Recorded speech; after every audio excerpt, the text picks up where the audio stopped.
It's October 12th, 1996. The locker room at Jacksonville Municipal Stadium has been arranged into a lounge for the day. Some of the Jacksonville Jaguars players need a break from going through the weekly grind of being an NFL player, so on Saturday mornings they have donut time. Veterans and rookies alike are chowing down on donuts, joking, and laughing. There's television going on in the background, but no one's listening. The 11 players just need to escape for a bit, because on the field, they're frustrated. They went 4-12 last year and are currently a lackluster 2-4 and in 4th place in the AFC Central. Their expansion roommates in the Carolina Panthers are sitting at a much more respectable 3-2. Even though they're an expansion franchise who's not supposed to win right away, they were heavy spenders in free agency each of the last 2 years with the intention of winning as soon as possible. Why aren't they experiencing the same success the Panthers are? They think they have an answer, as it tends to be when a team can't get their shit together. The head coach. In this instance, it's the hard-ass Tom Coughlin. Coughlin, who is a de facto general manager on top of being a coach. You think your high school football coach was hard on you? You've seen nothing yet. Coughlin is the type of coach to be described as militaristic with absolute power. His father, Lou Coughlin, served in World War II, and it's safe to say his military experience has rubbed off on his kids. He's the kind of coach who brings such a negative aura that players don't even want to look at him when they pass in the hallway. He's the kind of coach that will tell you to cut your mohawk, then cut you from the roster after you do so, on the same day. Yeah, we're dealing with that kind of coach. So it makes sense that the Jags are taking advantage of whatever team bonding opportunities they can come up with.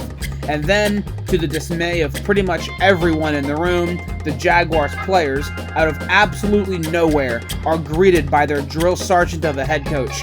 He's made himself at home and sat dead center in the group of players that were aghast that he was even there. Sheesh, team morale's pretty fucking low, isn't it?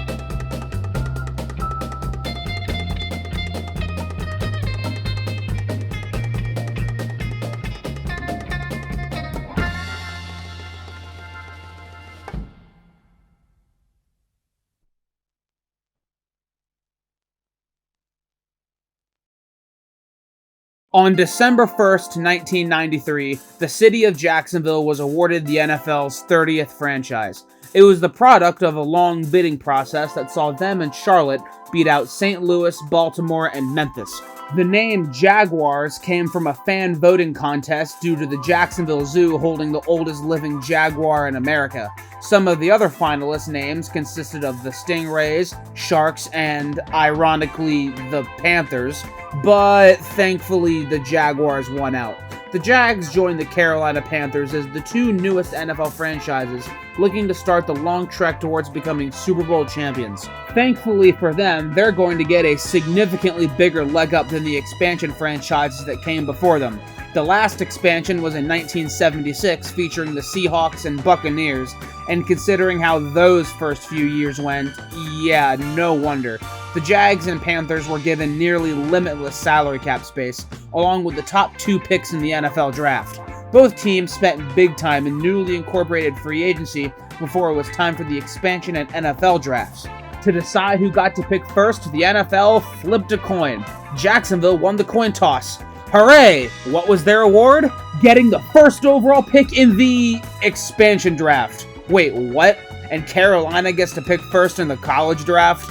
I don't know about you, but I'd much rather pick first in the draft of young future superstars, not the table scraps of the rest of the NFL. Anyway, heading into the NFL draft, Carolina ended up trading out of the number 1 pick in a deal with Cincinnati, who selected injury-riddled running back Kijana Carter. With that, the Jacksonville Jaguars were on the clock for the first time ever, and they sure as hell had some options. Although top quarterback prospects Steve McNair and Kerry Collins had to have been enticing, they had selected their signal caller of the expansion draft on Arizona's Steve Berline. Warren Sapp was probably on their radar too, but sudden claims of failed drug tests in college wiped that possibility out. With that, their selection became crystal clear. The Jacksonville Jaguars have selected tackle Southern California, Tony Baselli. And just like that, Jacksonville's first ever draft pick was a future Hall of Fame blindside blocker. Although injuries cut his career relatively short, he was as dominant as advertised. Off to a good start, guys. Before the Jaguars had even played a game, Tom Coughlin made it extremely clear who he is and what he demands of his players. Coughlin was hired as Jaguars head coach 19 months before they actually played their first game, so he had a boatload of time to learn every last detail about the NFL, thereby a factor in his incredible attention to detail. But on top of that, most importantly, Coughlin was a rough son of a bitch. You know how NFL teams like to implement their voluntary off-season workouts? The players' team suggest workout and conditioning for them. Some do it, some don't, all of that. Well, let's just say that Coughlin's version of voluntary isn't quite such. Jaguars players witnessed Coughlin scream at someone for showing disinterested posture, defensive tackle Ferret Collins getting cut for throwing a teammate's helmet and refusing to pick it up, and guard Andrew Moore being told to cut his mohawk, then himself getting cut the same day after he had already cut the mohawk. Some in the organization were fine with it, but others were so distraught that they protested to the NFLPA. It worked, and the next season, stricter off-season workout rules were added. The 1995 Jacksonville Jaguars were not very good, as most expansion teams are. Steve Berline maintained his starting QB gig for a whopping 2 weeks before he got injured and replaced by Mark Brunell, who Coughlin scouted in 1994 while awaiting the Jags' debut and acquired via trade with Green Bay. Both Berline and Brunell shared reps throughout '95, but Brunell, who was obviously the better player, would win out, and Berline was shipped off the next year. So much for winning the coin toss, am I right? Speaking of that whole debacle, how did the Panthers do in their first year? Oh my god, they won 7 games, and had a top 10 defense, and held the defending Super Bowl champion 49ers to 7 points? Well shit, this isn't going well. Heading into 1996, the Jaguars spent even more, acquiring multiple names in free agency, and came really close to acquiring even more, including just missing out on All-Pro cornerback Aeneas Williams. They snagged 4 pieces to add to their front 7, along with 2 wide receivers from the Cleveland Browns. Keenan McCardell coming off a solid 700-yard season, and big shot Andre Rison, big as both a playmaker and personality. We won't open up that can of worms just yet, but just know that this man was quite the character. In the draft, they loaded up further on defense, spending 3 of their first 4 picks on that side of the ball. With that, head coach / de facto GM Tom Coughlin had his second-year squad ready to go, a completely turned-over roster looking to win now, something unforeseen in past expansion voyages. It's gonna be an uphill battle though, still unproven on both offense and defense. The Jaguars had the 4th lowest Super Bowl odds going into the season, but hey, at least they were higher than the Panthers for what it's worth. The 1996 Jacksonville Jaguars season begins on Tom Coughlin's 50th birthday, and it's against division rival and defending AFC champions, the Pittsburgh Steelers, a squad Mark Brunell already likens to a rival. In their first game of the season, Coughlin's decision to drastically overhaul the roster seemed like a good one. Brunell hits Keenan McCardell for 2 touchdowns, the first on their first possession, a 38-yard catch and run, the second coming at the end of the half from 15 yards out. The defense keeps Pittsburgh out of the end zone all game, and pulls away in the 4th quarter to start their season 1-0. Jacksonville Municipal Stadium was happy, and they treated Coughlin by singing him happy birthday as he ran out the tunnel. Their next matchup was against another rival in the Houston Oilers, which was one of those games. You know, a game where you feel like you have your opponent beat only to lose because you can't stop punching yourselves in the balls? Yep. Both teams exchanged short field goals and short touchdown runs in the first quarter before the Oilers blew it open in the second. Early in the second quarter, Houston quarterback Chris Chandler, who was 2 years away from going to the Super Bowl as an Atlanta Falcon, hits receiver Malcolm Floyd for a combined 87 yards and 2 receptions, the latter of which being a 63-yard bomb to put them up 7. In the second half, kicker Mike Hollis shanks a 31-yard field goal, which the Oilers gladly turn into another score courtesy of a 76-yard run by rookie running back Eddie George. The Jags flirt with a comeback, even recovering a last-ditch onside kick, but the game ends with Brunell's second interception to seal the loss. Not the worst thing in the world to be 1-1, but what did suck was that 5 of the Jags' next 7 games would be on the road. A tall task for just about any team, much less a second-year expansion team. For the first time in franchise history, the Jags are off to California to play the Raiders. The top headline in a sloppy-ass game that featured a combined 5 turnovers was lots of scuffling. A player got shoved in the eye, having his vision temporarily impaired. Linebacker Clyde Simmons grabbed a dude's throat where he said he would have fucking killed him had he not been restrained, and even Tony Baselli got into it with a Raider. The defense did their job, forcing 3 of those 5 turnovers, but the offense was non-existent.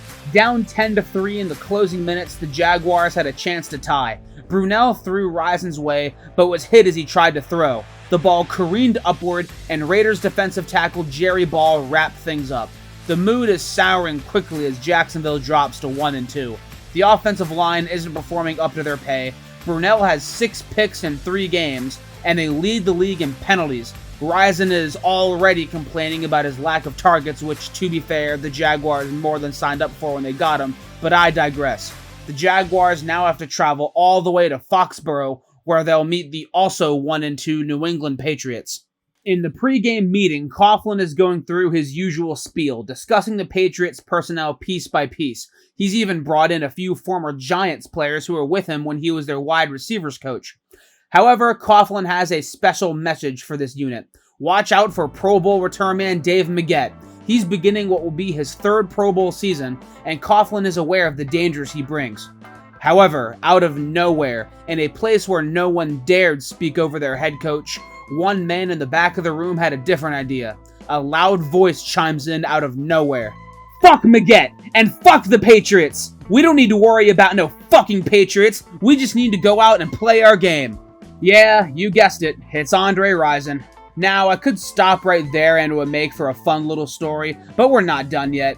Rison is not only making an ass out of himself in front of the entire team and his dictator coach, but he's also drunk. Quote, he appeared to have had a bunch. Remember, the Jaguars chose this. They knew all too well of Rison's antics in Atlanta, where he was charged with aggravated assault against his girlfriend Lisa Lopez of TLC fame, and when she proceeded to burn his house down the next year. They knew of his down 1995 with Cleveland, where he cussed out Browns fans in response to their boos due to the team's relocation. They signed up for this. The game against the Patriots starts off well, with Jacksonville forcing a fumble against none other than Dave Maggette on the opening kickoff and taking over on the New England 27. Unfortunately, the hype dies down when they can only gain 3 yards in their first possession and the ensuing 42-yard field goal goes wide. The rest of the half is relentless Patriot beatdowns, where the Jags can't get on the scoreboard until the final play of the first half, where a Brunell Hail Mary deflects off the leg of New England's Willie Clay and into the arms of Jimmy Smith. Despite being down 15 points, to their credit, Jacksonville tries their damnedest to rally. Andre Rison has easily his best game of the season so far, with 115 receiving yards and 2 touchdowns to get them back in the game. With 8:26 left, Mike Hollis drills a 27-yard field goal to tie the game, and in the final seconds, they get the ball back with a chance at another Hail Mary. Here goes nothing. With the ball, and here is Brunell, waiting for his receivers to go downfield, and here it is. It is at the goal line, but time has run out. Do you believe this? The catch was made again on a deflection, but just short. Well, shit. Overtime it is then. In the Jacksonville Jaguars' first ever overtime game, they lose the coin toss and never get to see the ball. Rookie kicker Adam Vinatieri slams the door and sends the Jaguars tumbling to a 1-3 start. 1 week after the locker room vibe was frustration and hot-tempered players about to boil over, it has now shifted to silent sadness. Penalties continue to be Jacksonville's kryptonite. This time they were flagged a whopping 17 times for damn near 150 yards, many of which the Jaguars feel were illegitimate. Even Rison has nothing to say at this point. Well, there is still one angry presence. Veteran cornerback Vinnie Clark had an awful game and was essentially the whipping boy for this game's loss. Toward the end of the game, Clark boiled over. He stormed off the field and commenced an anger-filled barrage. He's done with this shit. He wants to be released. He was described as inconsolable and uncontrollable. If he doesn't respect me, fuck that guy. I have enough money. I don't need to put up with this. He continued to rant on the plane ride home, and as we all know, there's nothing more pleasing than a screaming, raging baby on a plane. During the flight home, Clark gets word that he's been released. He never played in the NFL again. After the Jags arrived back home, Clark's release was made official, and when it was time to put the news in the papers, the beat reporters were more than willing to include some of those spicy quotes. This specifically ticked off Brian DeMarco and Geoff Novak, who confronted a reporter and commenced a shouting match. Things peaked when DeMarco called the reporters, quote, maggots.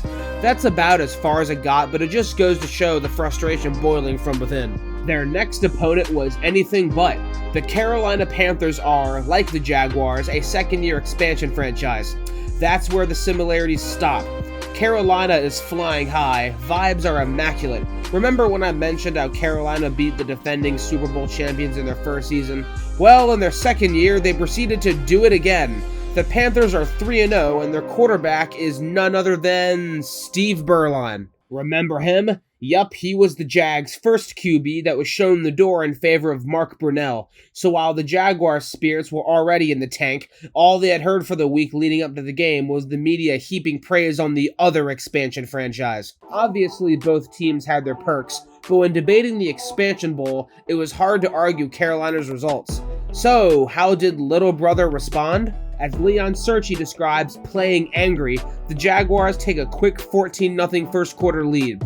They end the half with a 53-yard Mike Collis field goal to go up 17-0. And that's all they need. The defense suffocates Beuerlein and the Panthers until garbage time, and after sending him out of the game with leg cramps, the Jaguars lick their chops with a decisive 24-14 win. A statement the team badly needed. The Jaguars remained pissed off at not only their still lackluster 2-3 record, but the endless slurping the Panthers were getting in the media. Oh, a player said if he was his old self, he would have said something during the week. Now who dared to say this? Oh wow, never would have guessed. Coughlin, however, in a rare sight, is ecstatic right now, at least by his standards. This is what Jacksonville needed, beating their big brother to end a losing skid to shut up those maggot reporters. Hell yeah! That pass rush got 5 sacks on the hated Steve Beuerlein. Running back James Stewart had his best game of the season, and they had 13 penalties, but still, what a win. Let's take this step forward, generate some positive momentum, and run with it. Ah, shit! This team makes no sense. In response to taking out an undefeated opponent last week, they then go and lose to an 0-5 Saints team. Football is weird. This brings us to the donut incident just a day before the New York Jets come to town. Coughlin's trying his best to make conversation, create good vibes, the works. Although a couple of players are trying to make something out of this, there is no clearing the immensely awkward tension in the locker room right now. Coughlin at this point is finally starting to take the hint on how his iron fist leadership is hurting the team. It might be too little too late, however. The players can barely even look at him. After an ounce of hesitation, the players slowly start to file out. Coughlin's alone. Now, just 24 hours after one of the most obvious cases of inner tension in NFL history, it's time to play more football.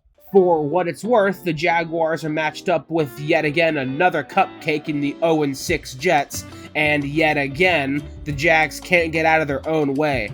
After taking a 3-0 lead, the offense stalls for much of the half, letting Frank Reich and the Jets go up 14-3.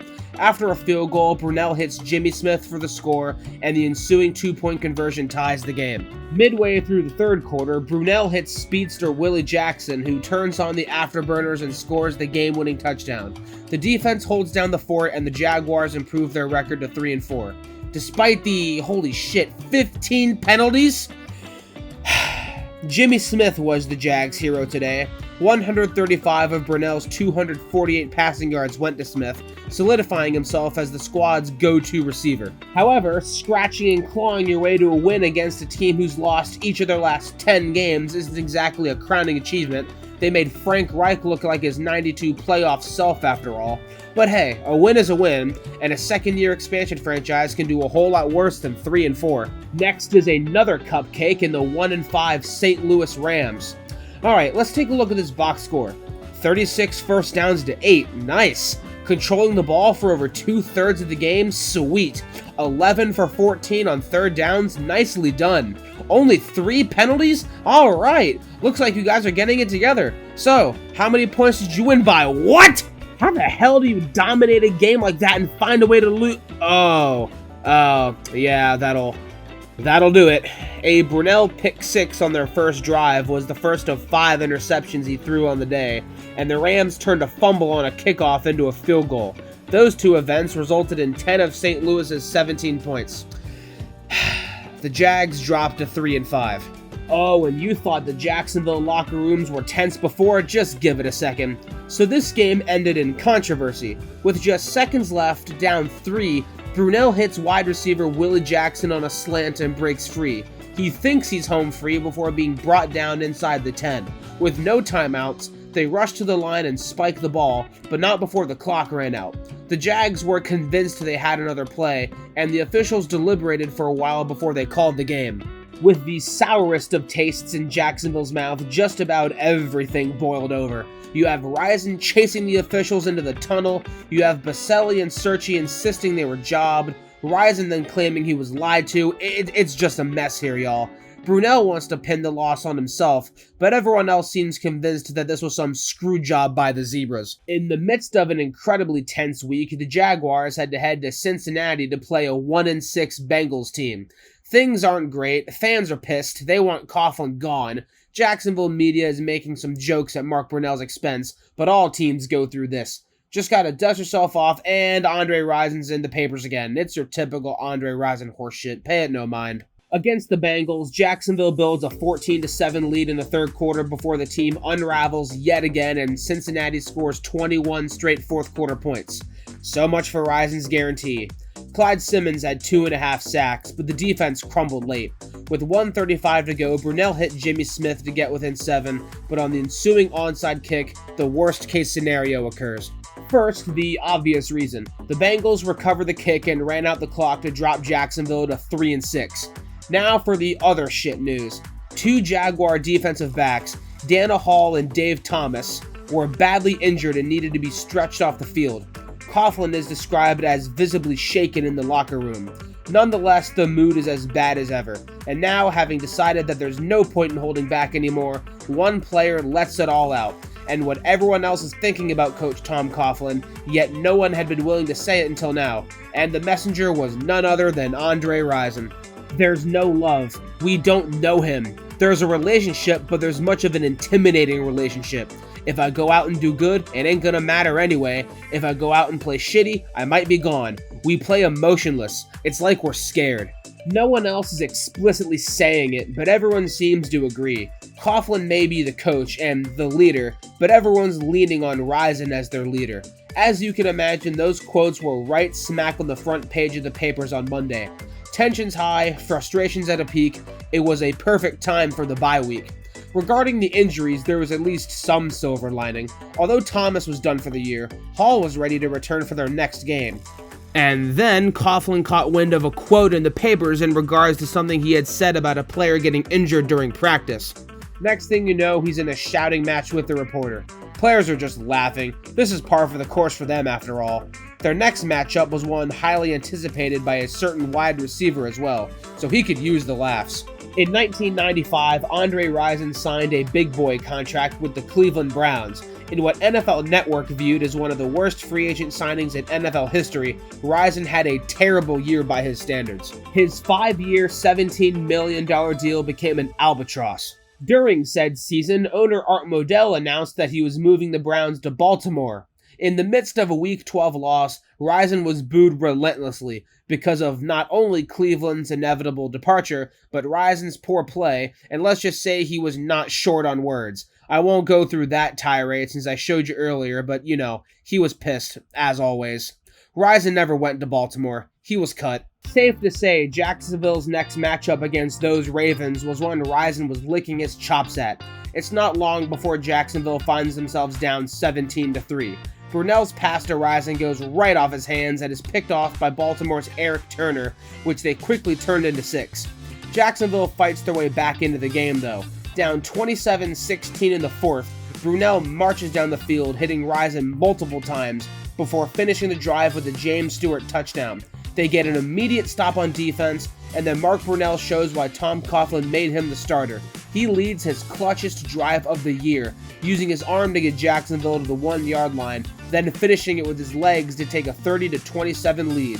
Clyde Simmons and Don Davey combine for a sack fumble to wrap things up. Jags win. Although Andre Rison didn't exactly set the world on fire this game, he was sure as hell willing to forget all the bad-mouthing he's done about Brunell in the past. Finally, the locker room is loose again. People are happy. Coughlin understands how important that win was. Back on track. Even better, Coughlin is pumping the brakes on practice. The mood in Jacksonville is steadily improving, just in time to run into the Pittsburgh Steelers again, and for them to get their ass beat. There's nothing to point the finger at this time. Pittsburgh is just better, and I'll leave it at that as I try really, really hard not to make an overused joke as I display the final score. There is one thing in this game that is worth noting. In the third quarter, Mark Brunell throws Rison's way thinking he was going to run a post. Instead, Rison just keeps running, so Brunell's pass was easy pickings for Pittsburgh's Dion Figures. What's the very next thing Jaguars fans are treated to? A Brunell-Rison argument, where Brunell has seemingly had enough. Both sides seemed insistent that they were fine and that nothing was wrong. Just a heated moment between two competitive teammates, that's all. Andre Rison might be a pretty obnoxious personality, but despite everything, he is happy here. The weather, the trees, the fan support, the support of his teammates, they view him as a mentor. Rison loves what he's described as Jacksonville, this little island, believe it or not. On November 18th, 1996, the scenes in Jacksonville's locker room are doom and gloom again. Now what? Let's see here. Players want to fight. Players are sad. There's faint dialogue going on, but nothing more. They're forming a big huddle around one of the lockers and, oh, look at that. ESPN is on. This is the 90s when ESPN was good, so that's fair. This is so weird. What's the occasion? Wait a minute. That's Andre Rison's locker. Wait a minute. Oh, shit.